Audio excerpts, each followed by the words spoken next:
Have you ever walked past an office building or an apartment complex and wondered, how do people figure out what that's actually worth? Well, it's definitely not a guessing game. It's this really cool mix of art and science, and we're about to pull back the curtain and show you exactly how it's done. So you see a building for sale, a space for lease, and that question pops into your head, how much is this place really worth? It's a simple question, right? But as you're about to find out, the answer is way more interesting than you'd think. All right, let's get right into it. When we're talking about a property that's designed to make money, its value isn't just some number pulled out of the air. No, it's directly tied to the cash it can bring in. So the answer isn't a price tag, it's a projection of its future earning power. And that leads us right to our first big idea. We've got to figure out what a property's true earning potential really is. This is ground zero for what appraisers call the income approach to value. Okay, to make sure this doesn't get too abstract, we're going to follow along with a real-world example. We'll track the appraisal of a simple 100 square meter commercial space. This little unit is going to be our guide and make all these concepts crystal clear. Now this is where it starts to get really fun. At the very heart of this whole process, there's this super important distinction. I like to call it the tale of two rents. First up, we have contract rent. This one's easy. It's the actual, literal dollar amount that's written in the current lease. It's a legal document, a historical fact.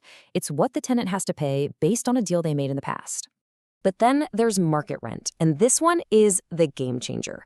This is the estimated rent that our little commercial unit should be getting if it were put on the market today. It's not about the past, it's about right now, it's about the property's true economic potential. So let's put them side by side. Contract rent, that's a legal fact based on an old agreement. It's the actual cash flow. Market rent, that's an appraisal estimate based on today's evidence. That's the potential cash flow. A real pro knows exactly which one to use and when. It's a crucial difference. So if market rent is the key, how in the world do appraisers actually find it? Well, this is where they basically become detectives. They go on a hunt for clues out in the local market, and it's all part of something called a rent survey. This is the one question that drives their entire investigation. It's their guiding star. Every piece of data they look at, every phone call they make, is all about answering this single, fundamental question. And they follow a really systematic process to get the answer. First, they gather a ton of data on similar properties nearby. Then, and this is so important, they verify that data with actual people, like brokers and landlords. Next, they convert everything to a common unit, maybe rent per square meter, so they're comparing apples to apples. And finally, this is where the real skill comes in. They adjust for all the little differences between the properties. Now here's a huge lesson, something that really separates the pros from the amateurs. The asking rent, the price you see on an online listing, that is not market rent. Think of it as just the opening offer in a negotiation. The real data, the good stuff, comes from what places actually leased for when the ink was dry. So let's look at the raw data for our little unit. It's kind of messy, right? The appraiser finds 4 properties. Property A is in a worse spot. B has a better storefront, but it's smaller. C looks similar, but they had to give away a month of free rent to get a tenant. And D, that's just a wishful asking price on a place that's still empty. It's a puzzle.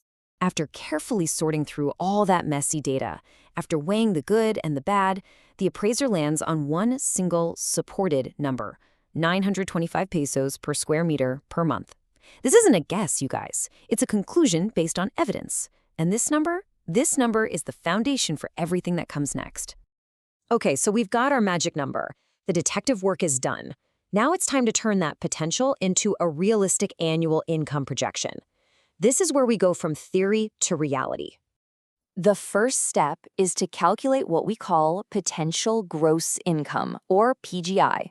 You can just think of this as the absolute best case scenario income. If the property was 100% occupied all year long, at that full market rent, this is the max it could possibly earn. So for our 100 square meter unit, at 925 pesos a pop, that comes out to a perfect world annual income of 1.11 million pesos. Sounds amazing, but, we don't exactly live in a perfect world, do we? Exactly. Properties aren't always full. Sometimes tenants don't pay, so a good appraiser has to subtract an allowance for that. Based on what's happening in the local market, they'll deduct a percentage for vacancy and collection loss. In this case, that's about 8%. So after we shave off that 8% from our perfect world income, we land on the effective gross income, or EGI. This number, a little over 1 million pesos, this is the realistic, stabilized income an investor can actually expect to see. This is the number that really truly matters. So, we have our realistic income number.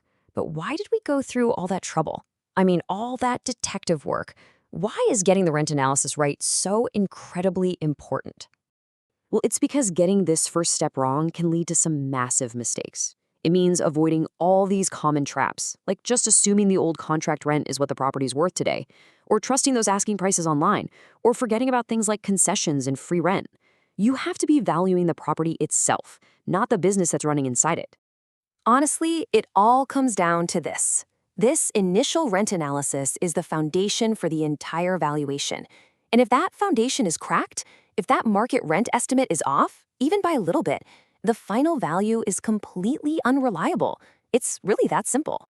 So the next time you're walking down the street and you see one of those for rent signs, I want you to stop and think. Are you just seeing a price on a sign? Or are you now seeing the very first clue to that property's true underlying potential?